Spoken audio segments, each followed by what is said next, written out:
Hello, I'm Jennifer Forkish, Public Information Director for the Los Angeles Police Department. This critical incident community briefing is intended to provide you with information about a critical incident that occurred in the city of Los Angeles. You're about to see relevant video footage and learn about other evidence and police procedures related to the case, so you can have a better understanding of what occurred based on what we know right now. The LAPD conducts very thorough use of force investigations, which typically require investigators to interview multiple witnesses, view numerous hours of video footage, and analyze a significant amount of forensic evidence. We are still at the very early stages of this investigation, which can often take up to a year to complete, and our understanding of the incident may change as this additional evidence is collected, analyzed, and reviewed. We also do not draw any conclusions about whether the officers acted consistent with our policies and the law until all the facts are known and the investigation is complete. A word of caution. The images and information you are about to see may be disturbing. Viewer discretion is advised, especially for young children and sensitive viewers.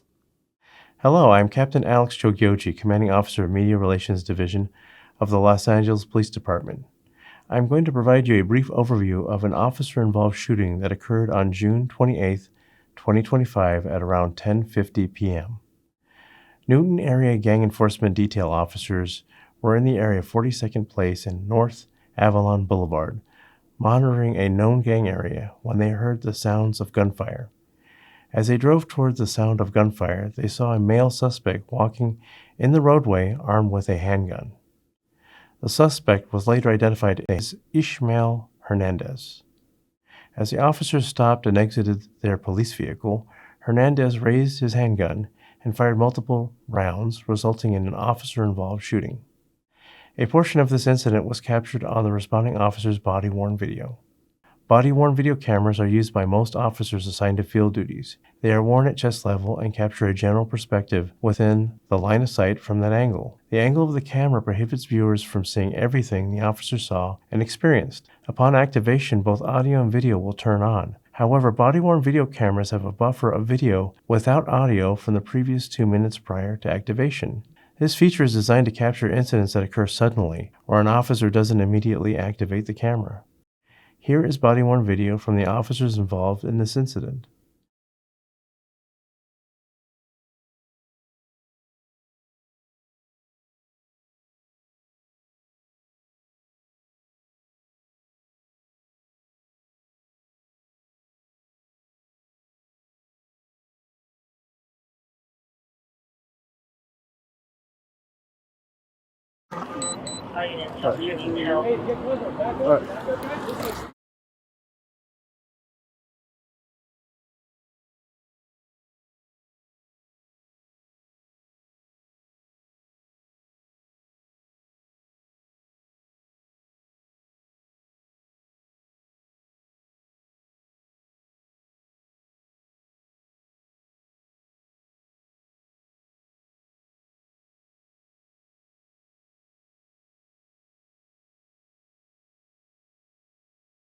Yeah, Avalon and 14th Circle.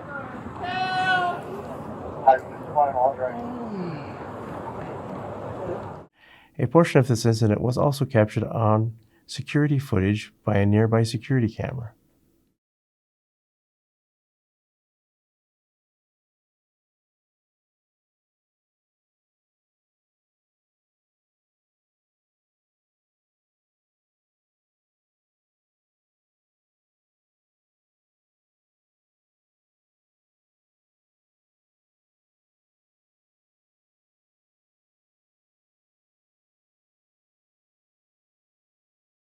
Hernandez was struck by gunfire, dropped the gun, and fell to the ground.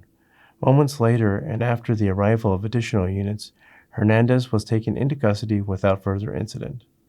Here is additional body-worn video from the officers involved in this incident.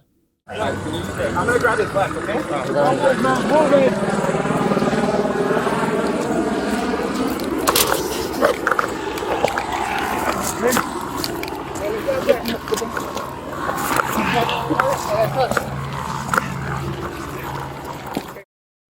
After being taken into custody, the officers rendered medical aid to Hernandez by placing him in a recovery position until paramedics arrived.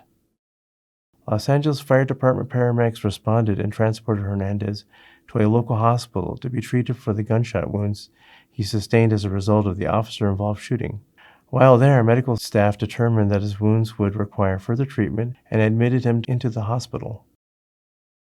A victim who had been involved in a physical altercation with Hernandez moments before the officer-involved shooting was located nearby and also treated for a minor injury by Los Angeles Fire Department paramedics.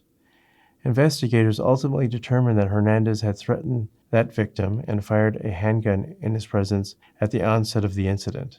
Investigators recovered a blue steel Rossi .38 special revolver at scene and booked it as evidence. The cylinder of the revolver contained 5 spent cartridge cases. Hernandez was arrested and absentee booked for assault with a deadly weapon firearm upon a peace officer. On July 1, 2025, the Los Angeles County District Attorney's Office filed the following charges against Hernandez: 2 counts of assault with a deadly weapon firearm upon a peace officer, 2 counts of discharge of a firearm with gross negligence, 1 count of exhibiting a firearm in the presence of a peace officer, and 1 count of exhibiting a firearm. Ishmael Hernandez is a 35-year-old resident of Los Angeles. In the next several months, the LAPD will continue to investigate and analyze this incident. We will continue to interview any new witnesses who may come forward and complete any necessary forensic tests. After the investigation is complete, our Critical Incident Review Division will forward their findings to the Chief of Police, who will make his recommendation to the Civilian Board of Police Commissioners. The board will evaluate the evidence to determine whether the officer's tactics, drawing and exhibiting a weapon, and use of deadly force in this instance met the high standards expected of all LAPD officers. Additionally, the Office of the Inspector General will conduct a parallel and independent review of the investigation and will provide its recommendations to the board.